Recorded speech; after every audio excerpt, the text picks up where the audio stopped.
పోయేటివి ఈరోజు అంటే సీఎం రేవంత్ రెడ్డి గారు దావోస్ పర్యటనలో ఈ రాష్ట్రానికి అంటే తెలంగాణ రాష్ట్రానికి అనేక రకాలైనటువంటి ఆ, ఆ, పెట్టుబడులు తీసుకొచ్చే కార్యక్రమంలో ఆయన చాలా బిజీగా గడుపుతూ అక్కడ ప్రెస్ మీట్లో కూడా మాట్లాడడం జరిగింది. సో దాని మీద ఆయన మాట్లాడిన మాటల మీద ఈరోజు దానం నాగేందర్ గారు కూడా బీఆర్ఎస్ నాయకులు ఆ, మన కౌంటర్గా మాట్లాడడం కూడా జరిగింది. సో ఆయన అధికారం ఈరోజు మీ సొంతం కావచ్చు, బట్ అధికారం అనేది శాశ్వతం కాదు, నూరు అదుపులో పెట్టుకొని మాట్లాడితే బాగుంటుందని చెప్పేసి రేవంత్ రెడ్డి గారికి హితవు పలికినట్టుగా కూడా దానం నాగేంద్ర గారు చేసినట్టు కామెంట్లో మనం చూస్తూ ఉన్నాం. సో దీని మీద మెట్టు సాయి గారు రాష్ట్ర కాంగ్రెస్ సీనియర్ నాయకులు ఆయనతో మాట్లాడదాం. ఏం సమాధానం చెప్తారో ఆయన అడిగి తెలుసుకుందాం. అన్న, మీరు చూస్తే ఇప్పుడు ముఖ్యమంత్రి రేవంత్ రెడ్డి గారు దావోస్ పర్యటనలో ఈ రాష్ట్రానికి అనేక రకాలైనటువంటి నిధులు తీసుకురావడం కావచ్చు, అదేవిధంగా పెట్టుబడులు తీసుకురావడం కోసం రకరకాలైనటువంటి కార్యక్రమాలు చేపడతా ఉన్నారు. సో మన రాష్ట్రం గురించి మాట్లాడారు, అక్కడ మన ఇక్కడ ఉన్నటువంటి పరిస్థితుల గురించి కూడా చెప్పడం జరుగుతూ ఉంది. సో ఆయన తెలంగాణ రాష్ట్రాన్ని కించపరిచే విధంగా ఇక్కడ ఈ ఈ రాష్ట్ర ప్రభుత్వానికి ఈ రాష్ట్రాన్ని కించపరిచే విధంగా మాట్లాడని చెప్పేసి దానం నాగేంద్ర అంటే ఏదైతే ఖైరతాబాద్ ఎమ్మెల్యే ఎవరైతే ఉన్నారో దానం నాగేంద్ర గారు కొంచెం ఘాటుగా కామెంట్లు చేయడం జరిగింది. సో దాని మీద ఏంటి మీ స్పందన ఏంటి? ఇప్పుడు బీఆర్ఎస్ నాయకులకు ఇంతకు ఎక్కడ మండుతుంది? ఎక్కడ మండుతుంది? ఎందుకు మండుతుంది అంటే తెలంగాణ రాష్ట్రానికి 38,000 కోట్ల పెట్టుబడి వాళ్ళకి మంట. అభివృద్ధి కావద్దు, తెలంగాణ పేరు ఎక్కడ రావద్దు, తెలంగాణ రాష్ట్రం సస్యశ్యామలం కావద్దు అని వాళ్ళ ఉద్దేశం అంతే బీఆర్ఎస్ నాయకులది. కేటీఆర్ చేయలేని 10 ఏళ్ల పనిని కేవలం 1 నెల చేసిన ఘనత ముఖ్యమంత్రి రేవంత్ రెడ్డి గారిది. ఎక్కడ ఆయనకు పేరు వస్తుందా, ఎక్కడ మళ్ళీ గట్టిగా నాయకునిగా ఇంకా 10 ఏళ్ళు గట్టిగా ఉండిపోతాడా అని చెప్పి భయపడి ఏడుస్తున్నటువంటి బీఆర్ఎస్ నాయకులారా, మీరు కొంచెం గ్రహించండి. తెలంగాణ రాష్ట్రాన్ని అంతర్జాతీయంగా నిలబెట్టిన ఘనత ముఖ్యమంత్రి రేవంత్ రెడ్డి గారిది. దానికి మీరు ఖుషి పడక, దానికి మెచ్చుకోకుండా 100 రోజులు పని చేయండి, మతి తప్పిందా మీకేమన్నా? పార్టీ అధికారంలోకి వచ్చిన 48 గంటల్లోనే 2 హామీలు ఏర్పడిన ఘనత కాంగ్రెస్ పార్టీది, రేవంత్ రెడ్డి గారిది. ఎవరన్నా చేస్తారంటే అట్లా? కాంగ్రెస్ పార్టీ కార్యకర్త చెప్తున్నా, గర్వంగా చెప్తున్నా నేను. 100 రోజుల్లో 6 గ్యారంటీలని 100% ఇంప్లిమెంట్ ఘనత కాంగ్రెస్ పార్టీకి ఉంటుంది. ఇచ్చిన మాట చెప్పే మాట ఇవ్వడమే కాంగ్రెస్ పార్టీ ఘనత. ఎవరో ఏదో మాట్లాడుతుండు జాతీయంగా.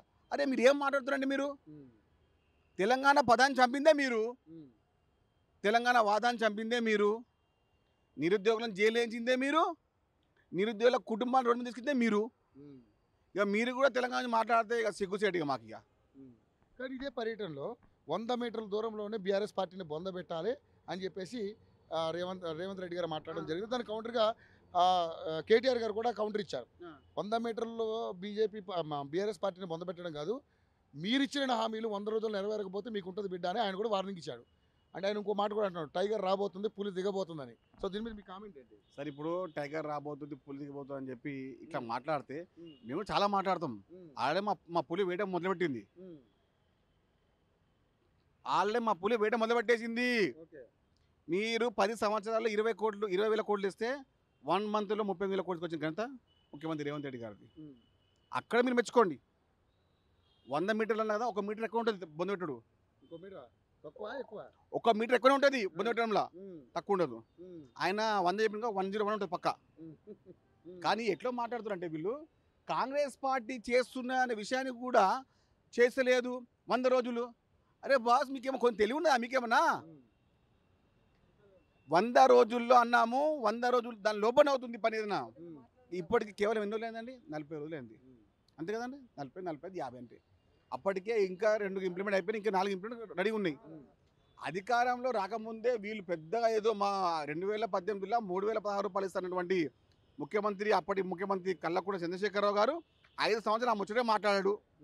మొన్న రీసెంట్లీ ఏమో సర్పంచుల హక్కులను పోతుంటారు కేటీఆర్ గారు. సర్పంచుల హక్కులను కావాల్సిందే మీరు కదా,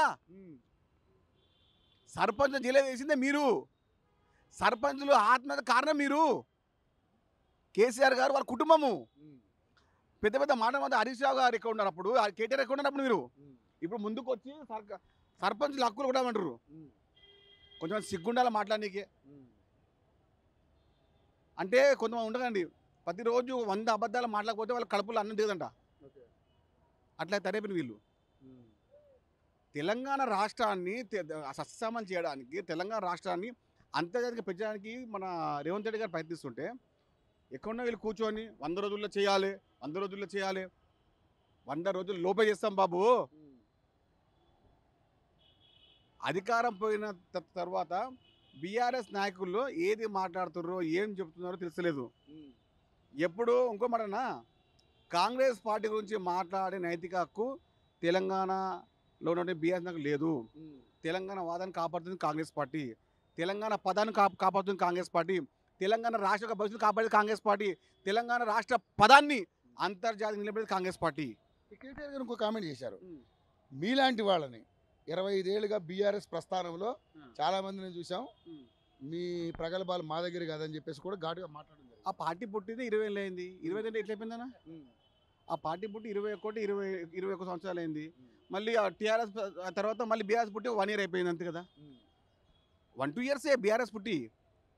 మహారాష్ట్రలో పోయినారు, కర్ణాటకలో పోయినారు, ఆంధ్రప్రదేశ్లో పోయినారు, ఆ పక్కన పోయినారు, ఈ మొత్తం పోయినారు. అధికారం పోయిన తర్వాత బీఆర్ఎస్ నాయకులకు మధ్య పరిమిస్తుంది. మీకు కాంగ్రెస్ పార్టీ ద్వారా కంపల్సరీగా మీకు ట్రీట్మెంట్కి మేము ఖర్చులు ఇస్తాము. మీకు ట్రీట్మెంట్కి అయ్యే ప్రతి ఒక్క నయా పైసా కూడా మేమే మీకు డబ్బులు పెడతాము. బీఆర్ఎస్ నాయకులకు వాళ్ళ మధ్య పరిమించింది. ఆరోగ్యరీత్యా మీ అందరికి చాలా ఇబ్బందులు అవుతున్నాయి. మీకు ఏం అవసరం ఉన్నా ఆరోగ్యశ్రీ ద్వారా కంపల్సరీగా మీకు హెల్త్ కార్డు ఇప్పించేసి మీ అందరికి మంచి చూసుకుంటాం. అది మా ప్రామిస్ చెప్తున్నాను. ధన్యవాదాలు. Thank you.